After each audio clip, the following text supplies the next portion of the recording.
saudara-saudari terkasih, para devosan, para murid, para saudara-saudari terkasih dari sahabat-sahabat kerahiman ilahi.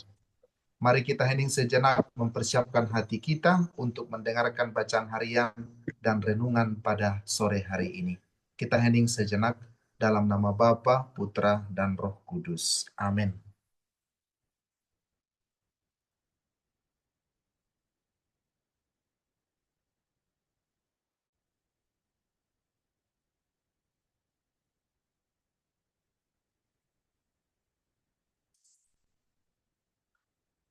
Buku harian nomor 157.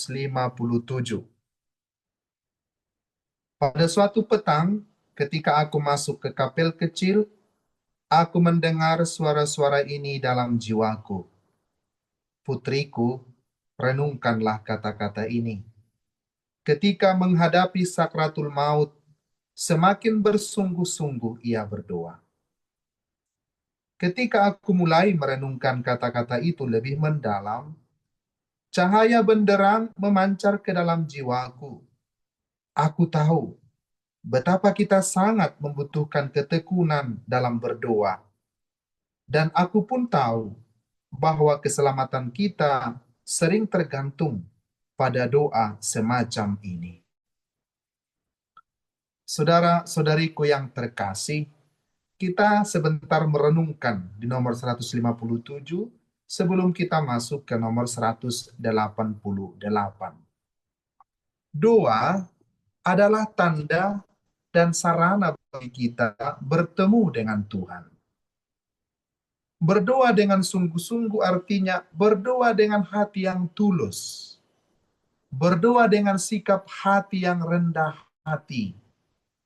Berdoa dengan hati yang tulus artinya di dalamnya tidak ada suatu pemaksaan, tidak ada suatu kesombongan di hadapan Tuhan.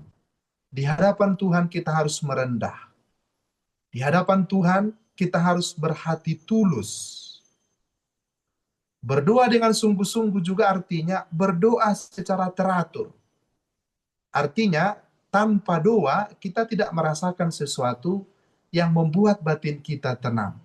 Oleh sebab itu, orang yang sungguh-sungguh berdoa dalam hidupnya, bukan dalam satu momen saja, tetapi juga berdoa dengan sering dan teratur.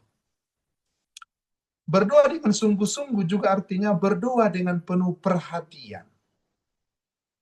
Misalnya kalau kita mendoakan rosario atau mendoakan koronka, atau mendoakan doa-doa yang lain atau mendoakan secara pribadi, kita perhatian, sungguh memberikan hati.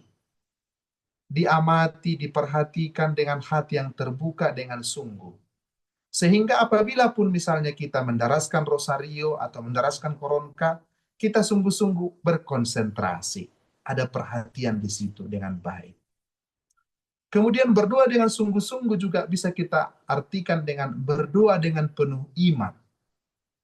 Kita dengan penuh iman percaya.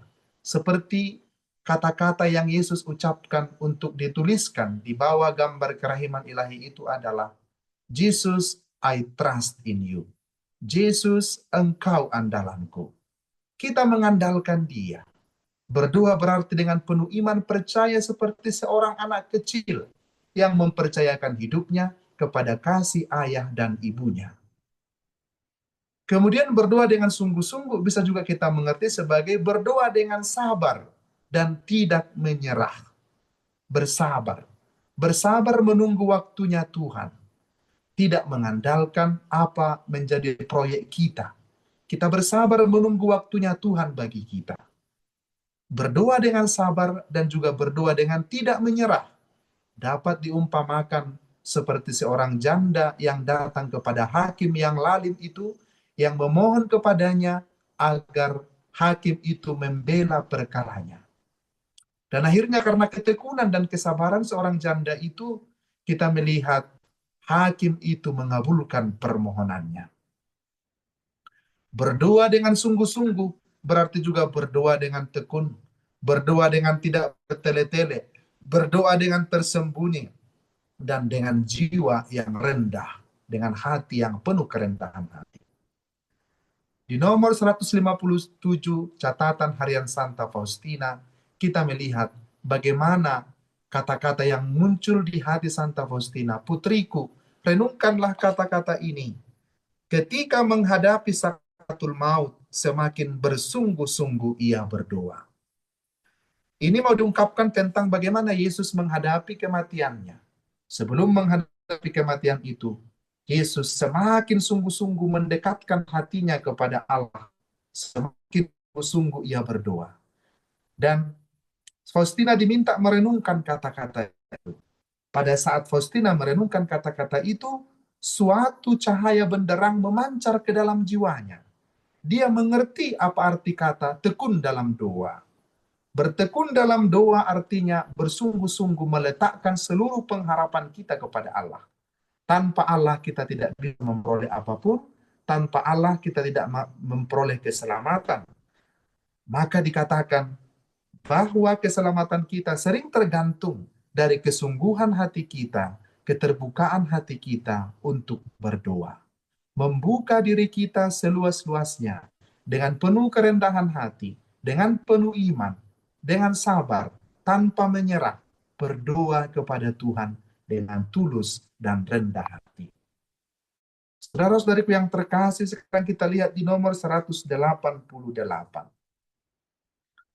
Pada hari-hari terakhir dari pesta karnaval, ketika sedang melaksanakan ibadat jam kudus, aku melihat betapa Tuhan Yesus menderita tatkala ia sedang didera. Oh, siksaan yang sungguh tak terselami. Betapa hebatnya penderitaan Yesus ketika ia didera. Hai kamu orang-orang berdosa yang malang, pada hari pengadilan nanti, bagaimana kamu akan menghadapi Yesus yang sekarang kamu siksa dengan begitu kejam? Darahnya mengalir ke tanah, dan di beberapa bagian tubuh, dagingnya mulai berjatuhan. Di punggungnya aku melihat beberapa tulang sudah tanpa daging. Yesus yang lembut merintih lirih dan mengeluh. Saudara-saudariku yang terkasih dalam nama Tuhan Yesus Kristus. Sebentar lagi kita akan masuk jam yang kudus, jam kerahiman Tuhan. Jam di mana lautan kerahiman Tuhan disuguhkan, dibentangkan kepada kita. Kita diminta untuk datang ke lautan kerahimannya, memohon belas kasihannya yang terbuka lebar bagi kita. Dan kita mendengar dari bacaan harian Santa Faustina nomor 188 ini. Santa Faustina melihat Yesus yang menderita. Bagaimana dia didera. Sungguh suatu siksaan yang tak terselami. Betapa hebat penderitaan itu. Dan Santa Faustina diberikan kesempatan melihat itu dalam visionnya, dalam kontemplasinya. Dan dikatakan, hai kamu orang-orang berdosa yang malang, pada hari pengadilan nanti bagaimana kamu akan menghadapi Yesus yang sekarang kamu siksa dengan begitu kejam? Ternyata dosa-dosa kitalah yang menyiksa Yesus begitu kejam itu. Kita diselamatkan dari dosa-dosa kita. Dia menderita, dia mati, bersengsara, wafat karena dosa-dosa kita. Dan nanti dikatakan oleh Santa Faustina, bagaimana kita berhadapan dengan Yesus sendiri yang telah menyelamatkan jiwa kita itu. Betapa mungkin kita akan malu di hadapan Yesus yang kita siksa karena dosa-dosa kita. Saudara-saudariku yang terkasih, kita diajak sebelum jam kerahiman ini untuk sungguh merenungkan, meleburkan seluruh dosa-dosa umat manusia ke dalam lautan kerahiman Tuhan. Dan juga merenungkan betapa seringnya kita menyakiti hati Yesus dengan dosa-dosa kita. Bagaimana kita bertemu dengan Yesus nanti? Pada waktu pengadilan itu, dia telah memberikan dirinya sepenuhnya kepada kita. Sementara kita dan umat manusia masih senang berbuat dosa. Dikisahkan dalam buku ini, catatan harian Santa Faustina, darahnya mengalir ke tanah, dan di beberapa bagian tubuh, dagingnya mulai berjatuhan. Digambarkan begitu mengerikan begitu sengsaranya Yesus untuk menyelamatkan kita. Bagaimana apabila kita menghadapi Yesus pada akhir hidup kita nanti dalam pengadilan itu? Sekaranglah saatnya kita pada masa prapaskah ini bertobat dari segala dosa-dosa kita. Dosa-dosa kita lah yang membuat Yesus tersiksa.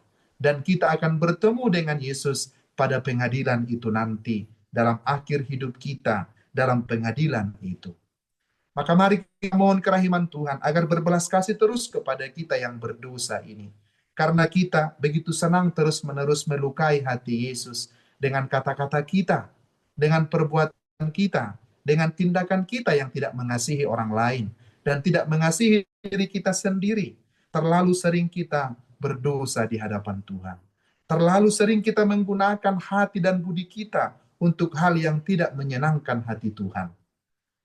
Jam kerahiman yang akan kita masuki ini mau mengajak kita agar kita sungguh-sungguh merenungkan Yesus yang menderita sengsara.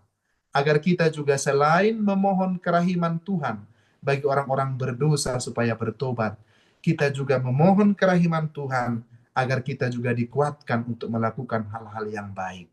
Agar kita menangisi dosa-dosa kita.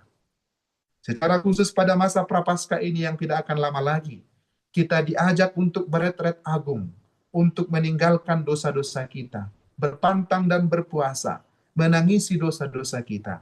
Sesungguhnya dosa-dosa kita inilah yang membuat Yesus terluka, yang membuat tubuhnya terluka, yang membuat dagingnya berjatuhan dari tubuhnya, punggungnya, di beberapa punggungnya, tulangnya sudah tanpa daging, menurut penglihatan Santa Maria Faustina.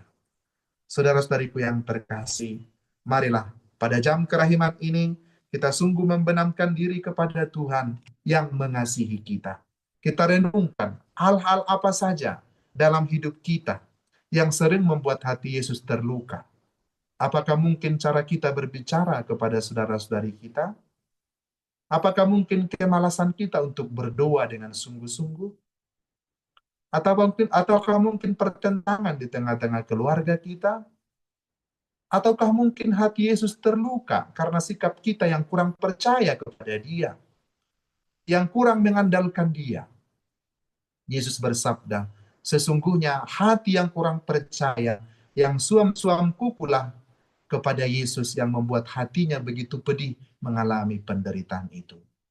Saudara-saudariku yang terkasih, mari di jam kerahiman ini kita mengheningkan diri, mengingat diri kita yang lemah dan berdosa ini, membawa semua orang yang kita kasihi dalam jam kerahiman ini.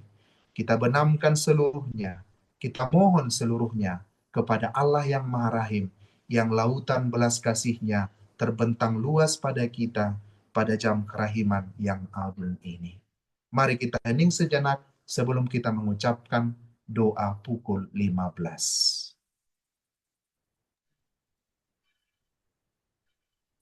Mari kita renungkan diri kita di hadapan Yesus yang Maha Rahim, yang telah menderita bagi kita, sengsara bagi kita. Kita membenamkan diri dan menyerahkan diri kita sepenuhnya kepada Yesus yang menderita.